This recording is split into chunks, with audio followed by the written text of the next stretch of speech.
ከባክግራውንዱ እንጀምራለን።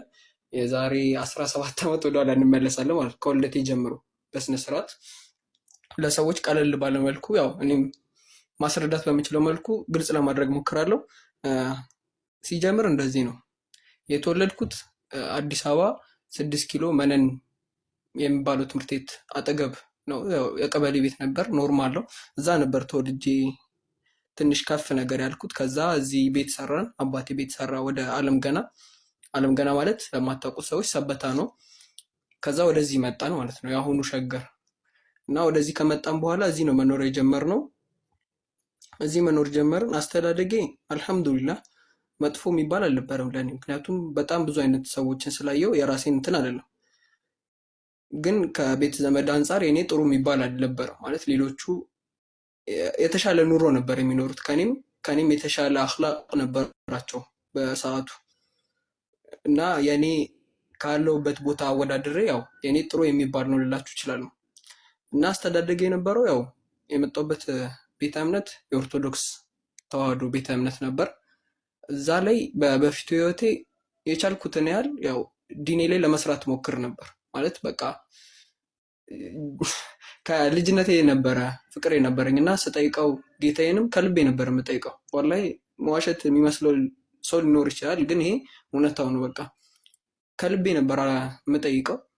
ያው አላህ ሱብሓነሁ ወተዓላ በጊዜ ሂደት ነው የሰዎችን ማንነት በደንብ አድርጎ አይቶ ፈትሾ ዲነል ኢስላምን የሚሰጠው። ዲነል ኢስላም ለማንም ሰው አይደለም የሚሰጠው እና በጣም በቃ አላህን ከሰጠኝ ስጦታና ለየት ከሚለው እስከዛሬ በህይወቴ ይሄኛው ለየት ያለ ነው። ዲነል ኢስላምን ማግኘት ማለት በቃ እኔ እንጃ ወላሂ ያላገኙ ሰዎችን ካላየሽ በቅርበት ሊገባሽ አይችልም እንደዚህ አይነት ነገር። እና ብዙ ሰዎች አንደርስቲሜት የሚያደርጉሽ ሰዎች ይኖራሉ ምናምን ነገር፣ ጀስት ኢግኖር ዘም ላይክ ምንም አይጨንቀኝም። እና ወደ ታሪኩ ስመለስ ላይክ ተማሪ ነበርኩ፣ የሰንበት ትምህርት ቤት ተማሪ እና የቻልኩትን ያህል ሰንበት ትምህርት ቤት ሳገለግል ነበር።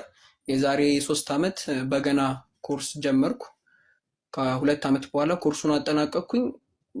ጀስት በቃ ማስተማር በምችልበት ስቴጅ ላይ ነበርኩ ማለት ነው። በገናን በደንብ ችዬው ነበር።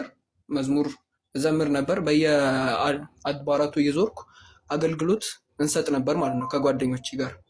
አስተማሪያችንም ይህንን እንድናደርግ ያዘን ስለነበር ማለት ነው። እና ቅን የሚባል አስተዳደግ ነው ማለት ሰፈራችን ላይ በቃ ደስ የሚል አስተዳደግ ነበር የነበረው። ከጓደኞቻችን ጋር ነው የምንውለው፣ ከነሱ ጋር ነው የምንጫወተው፣ ብዙ ነገሮችን የምናደርገው ከነሱ ጋር ነው። ወጣ ያለ ነገር አናደርግም። በጣም ወዳቸው ጓደኞቼ ነበሩና የዛሬ ዓመት ነው በቃ ነገሮች ሀፕን ማድረግ የጀመሩት። አመመኝ ነገር ነው ላይክ ትረዱኛላችሁ ብዬ አስባለሁ።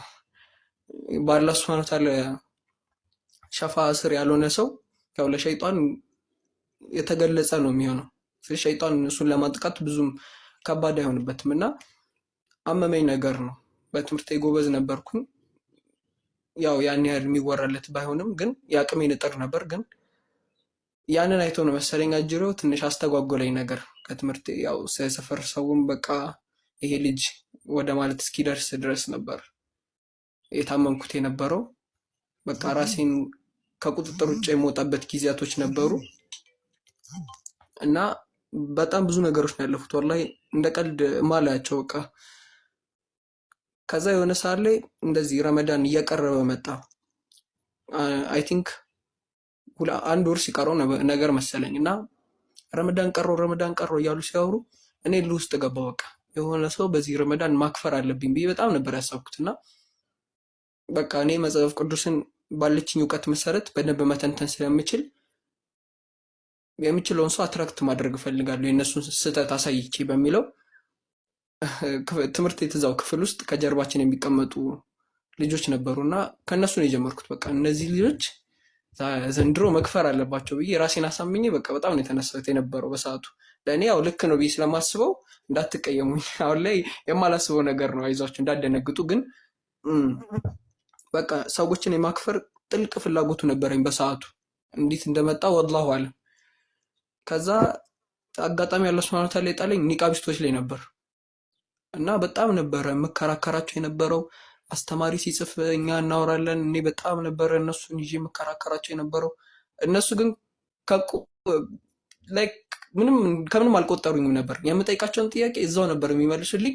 እነሱ የሚጠይቁኝን ጥያቄ እኔ መመለስ ያቅተኝ ነበር አብዛኛውን ጊዜ እና የሆነ ታይም ላይ በቃ ረመዳን በጣም ቀርቦ ነገር አንድ ሳምንት ሲቀረው ጓደኛዬን ጠራዋት፣ ሴት ነች እና እኔ እነዚህን ሰዎች በንግግር ማሳመን አልቻልኩም። እውነት ላይ እስካለን ድረስ እኛ ደግሞ እነሱን መመለስ አለብን። ስለዚህ የሚጠይቁሽን ጥያቄ ትመልሽላቸዋለሽ አልኳት ለልጅቷ። ከዛ እሺ አለች። ልጅቷ ኮርስ ወስዳለች። የመጽሐፍ ቅዱስ ኮርስ ማለት በጣም ትልቅ ነገር ነው። ተፍሲር እንደተማረ ሰው በይው እና በቃ እሷን ተለቅ አድርጌ ስላሰብኳት ለምትጠይቀው ጥያቄ መልስ መስጠት ትችላለች ብዬ ነበረ ቦታው ላይ ወሰድኳት። ከልጆቹ ጋር አገናኟት። ልጆቹ ገና አንድ ጥያቄ ሲጠይቁ ልጅቷ ተሳድባ ጠንቋይ ምናምን ነገር ብላ ሄደች። እንዴት እንደዚህ ትላለች? በቃ እኔ ወላሂ በህይወቴ ካፈርኩባቸው ጊዜያቶች የዛን ጊዜው በጣም ይለይ ነበር። የተማመንሽበት ሰው እንዴት እንደዚህ አይነት ስራ ይሰራል? እኔ በጣም በቃ ዲኔ በክርስትና ዓለም ላይ ሸክ ሲገባብኝ የመጀመሪያ ጊዜ ነበር ያኔ።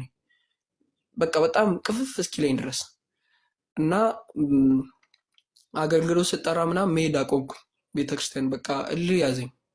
እንዴት እንደዚህ ያደርጋሉ?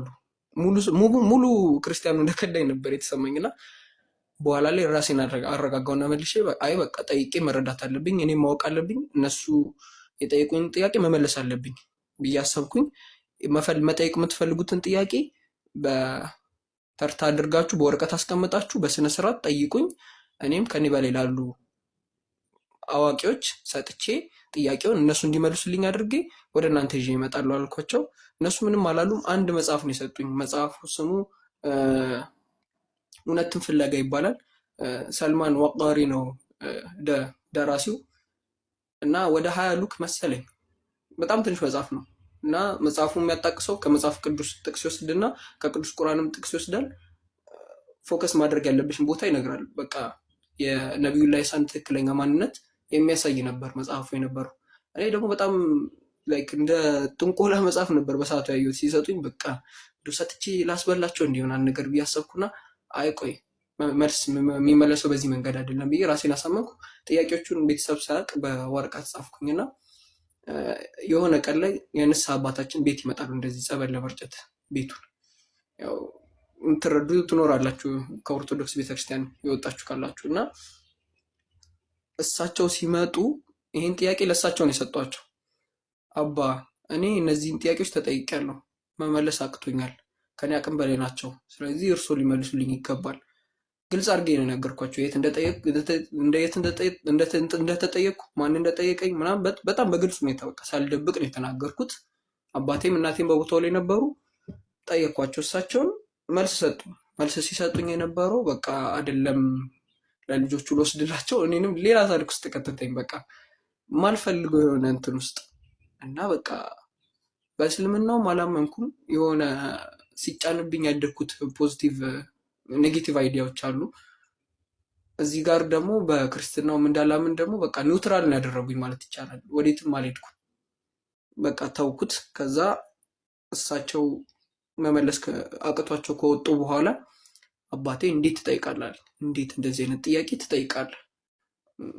ጀስት እንደዚህ መባል አልነበረበትም። የፈለገ ነገር ቢሆን ጥያቄ ልክ እንኳን ባይሆን በዚህ መልኩ አልነበረ ማስረዳት የነበረበት። እንዴት ትጠይቃለህ? በጣም ተናደደብኝ፣ ተቆጣኝ። ገብቶ ክፍሉ ዘጋብኝ ማለት ነበር እና እኔ አልገባኝም ነበር ምን እንደሆነ። እኔ እንደዚህ የሚያስባሉ ብዬ አላስብም ነበር። ከዛ ነገራቶች አለፉ። በቃ ክርስትናውን ከተውኩ በኋላ አይ ቲንክ ብዙም አልቆየሁም። 1-4 ቀን ነው ዝም ብዬ ስባዝን የነበረው። እስልምናው ማየት ፈለግኩኝ ከውጭ ሳይሆን ውስጡ ገብቼ በቃ ምንድን ነው የሚመስለው። አላመንኩበትም፣ ግን በቃ ካየሁት በኋላ የሚያሳምነኝ ነገር ደግሞ አይጠፋም በሚል ተስፋ ነበር ሻሃዳ ሊይዝ ያሰብኩትኝ።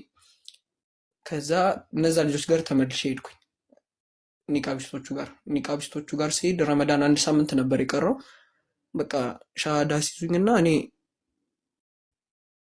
ማወቅ እፈልጋለሁ ስለ እስልምና አምኜበታለሁ ነው ያልኳቸው። እዛ በጣም ደስ አላቸው። ያላሰቡት ነገር ነበር። ከትምህርት ቤታችን ጀርባ መስጂድ አለ፣ እዛ ነበር የወሰዱኝ እና እዛ ሄድኩኝ። እዛ ከሄድኩ በኋላ ሻሃዳ ያስኩኝ። ሻሃዳ ከያስኩኝ በኋላ በቃ ይለይ ነበር ሞመንቶቹ። በጣም እኔ እንጃ እንዴት አድርጌ እንደምገልጸው አላውቅም። ያንን ሰዓት በጣም ቢመለስ ብዬ የምመኘው ጊዜ ነው። ግን ነገሮችን መመለስ አይቻልም። አጓጉል ምኞቶችንም መመኘት ጥቅም አይኖረውም በሚል እተወዋለሁ እሱን ነገር። ግን በጣም በቃ አንድ ሰው ሊያሳልፈው ከሚችለው ጊዜያቶች ውስጥ ያኛው በጣም ትልቁ ጊዜ ነው። ሻሃዳ የምትይዥበት ሞመንት ማለት እኔ አላውቅም፣ ያንቺን ሻሃዳ እንዴት እንደያሽ አላውቅም። እንደሰለምሽ ነው የነገሩኝ። ግን በጣም ይለያል ወላሂ፣ ለመግለጽ ራሱ የሚከብድ ስሜት ነው ያለው።